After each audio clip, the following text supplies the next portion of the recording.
Sutherland, 72, and has heart problems, so he was shocked when a Wellington staff member discharged him, saying he could catch a bus home to Palmerston North. Is that how the DHBs are treating staff these days?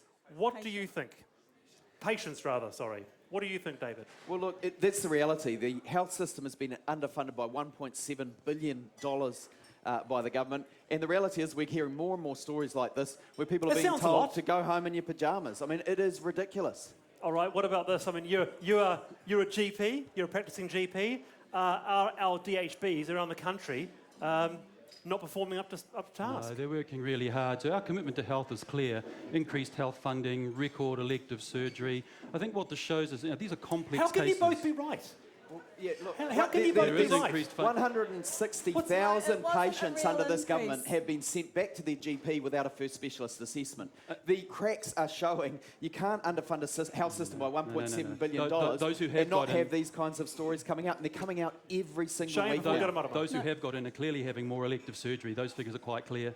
All right, No, we need to be clear. This is not a real increase in funding. It hasn't kept up with population increases and increases in costs. So there actually there's been a large cut. And what we're seeing with the Palmerston North man is the DHB struggling to keep up with the massive cuts in government funding to their services. So that's, we could avoid that if we funded DHBs properly, but hence the Palmerston North man being told to take a bus home, fund them properly. All right, then, Shane, can I ask you then from a personal perspective as a GP, what do you think about that personal situation in Sutherland 72 being told to go home on a bus? Would you do that as a GP? Yeah, transitions of care are really complex. No, but would you do that?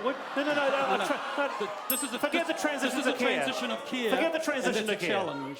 Okay. What would you send him home on a bus? What I would do, I would try to align his need with the resources and capacity that we have in the community, with his family and with others. That's what I'd do. All right, Marama.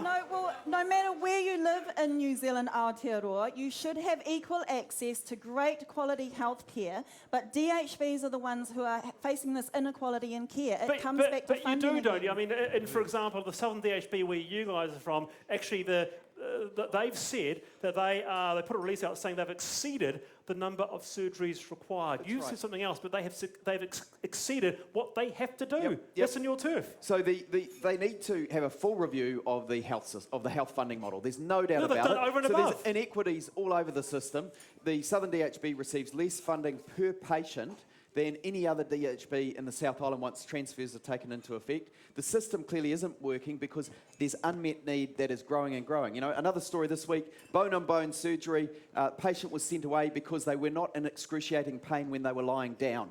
It wasn't urgent enough. I mean, it's ridiculous. It's getting to a point where the system is breaking. And this $1.7 billion in underfunding is an independent figure from Infometrics. It's not a made-up number. They're doing it in education as well. It's not real increase to funding. It does not take into account those population increase. We have to be really mindful of that. Well, I want to say, in terms of the waiting list, because, I mean, there's a couple of other examples we've got here, but in terms of the long waiting times, hands up anybody in the audience has had a real problem, either the whānau or yourself, who've had to be on a waiting list for a long time? Hands up.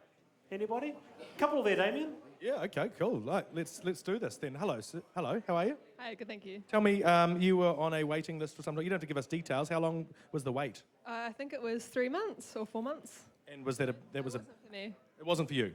No, okay, sorry, right. Family member, you did throw the net wide, didn't you, Wallace? And what was that time like for your family member? I guess it was... Because, I mean, depending on what it was, 3 months doesn't necessarily seem like a long time. No, I think it was quite urgent, so we went private instead because we couldn't wait that long. So. Okay. Can I just ask another of the audience question? Who's comfortable if something happened to them today about going to the public health system, going through the hospital? Yeah. Okay. Wow. All right. Let's go up here very quickly. Hello. How are you? I'm very good, thanks. So you're confident that the public health system is... I mean, she's an MP, just so you know, Green MP. You're confident that the public health system is good, still working well? I absolutely know it's underfunded and the stories I'm hearing are horrific. But you're comfortable putting yourself through that? I absolutely believe in state-funded public health services, and that's worth, going through to protect. So you're telling me that you think these things are terrible and awful, but if something happened to you, you'd be there in a minute? Well, I think the thing is we're hearing really mixed stories. We're hearing some really bad bad stories. I'm going to go, and we're hearing some good ones. I'm going to go over here. Hello. How are you? I'm good. I'm good. Okay, so, and tell me about your situation. I've had 2 heart surgeries with the public health system, and they were both really, really great. Well, you're still here talking to us, so that's a good sign. Yeah, so there was no real qualms. The surgeons were really efficient, really well trained. Sort of, they looked after me really well because I was a kid the first time, and then like 16 the second time. So I just had my birthday. Did you have to wait long? No, it was immediately. Basically, they said, look, come up. We'll do the tests. I think it was a month, maybe. I mean, my dad knows, but he probably doesn't want to tell you. So yeah, it wasn't that bad, and I think there are some cases, obviously, where people do have to wait a long time. But if that happens, we do have to look at reform, I think, of the public health system. But people should make complaints if they have to wait too long, so we can get the ball rolling. Thank you very much. I'm so glad I came to you. Back to you, Wallace. Wow, very, very interesting indeed. What about that, David Clark? That's what you hear. So sure, you're both are saying there's kind of cracks at the edges, but it's actually that experience there is what you hear mostly. It's the staff who are bearing the cost, and they're being forced to take risks they shouldn't have to take. Being rostered on, understaffed often, not getting meal breaks. I've seen a survey from my local DHB where ED staff were not getting their breaks. They were having mental health leave much more often. There's a whole lot of stuff that shows that the system is coming apart at the seams, and this cannot go on forever. Those staff will give their all. They're in a helping profession. They will bend over backwards, but that has a very real human cost for them, and long-term it can't Just a carry final on. response from that, Shane?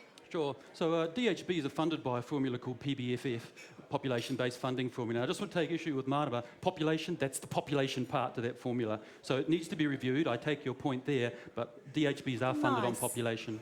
Okay, all right, your thoughts on that at Backbenchers TV. After the break, 1 year after the election, how are the parties doing? That's next.